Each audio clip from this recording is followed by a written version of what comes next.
It's time for Japanese siomai. Naman ko lang na, imas mo na naman din. Para ba naman? Bagam doon na, imas mo na naman din. Motor kasi may suba. Hi guys! Today is February 14 at madalas makakakita tayo ng maraming mga flowers, chocolates, cakes sa newsfeed natin na para bang undas. Ay, bitter. So ngayon, since hindi naman tayo nagsa-celebrate ng February 14 at madalas naman talaga, actually hindi talaga ako nagsa-celebrate ng ganun eh, mag-gym na lang tayo. And sisingitan natin tong gym natin today ng pag-food review. Tara, samahan niyo ako. Oh yes, gym na tayo. So, hindi ko na-video pag-workout ko. And then after that, na tayo ng food trip. Bye! Hello mga B! Hindi, mali. So, tapos na tayo mag-workout. And yung next agenda natin is bibili ng siomai. Nakalimutan ko, may red ribbon pala na madadaanan bago ang siomai. Kaya, red ribbon muna tayo. For 27. So nakabili na tayo ng cake and pupunta na talaga tayo. Ito na talaga yung siomai. Dahil kay ano to kay Jeffley tsaka kay Janjan, kaya gusto ko i-try ulit. So ayan na nga, we're going to Alec Food House. Nandito na yung Alec Food House. Siomai yun, ma'am? Oh, meron. 6 or 12? Yung kaduan. 6, 110, 12 is 220. Thank you, ma'am. Thank you. Bye-bye. Nice meeting you. Bye-bye. God, we have this matcha croissant, whatever. The egg pie na nasa ano pa to, R&D stage.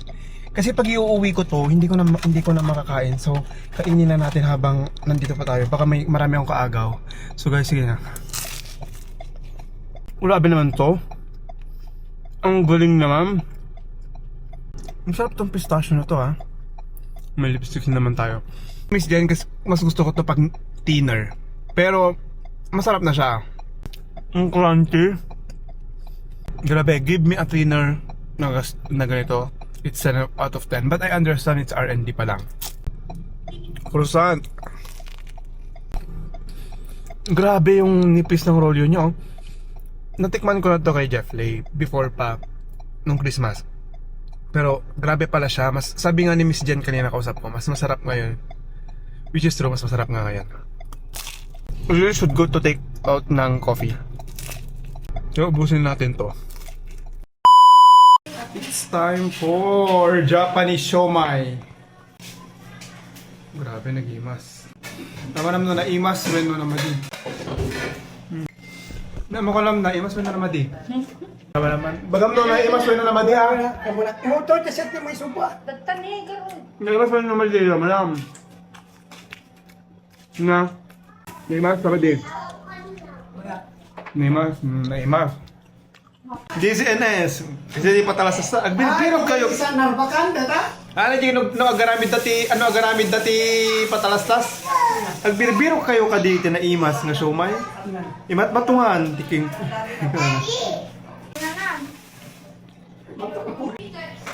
Busam.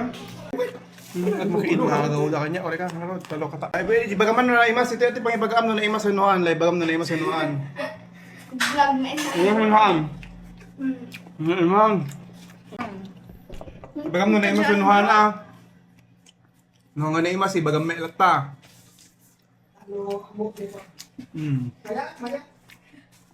Imas nuan. Hindi kami siomai nga pagagatang ni ma'am papel. May pag di ko ano, di lalaitan na. Hindi na madi siomai na.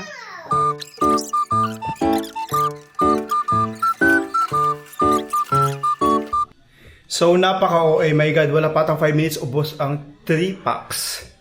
That's 36 siomai, Japanese siomai all in all. So overall, super sarap na mga kinain ko, especially the siomai, my favorite. And then yung croissant, grabe nagulat talaga ko. Kayang-kaya pala ng isang taga-vegan gumawa ng croissant.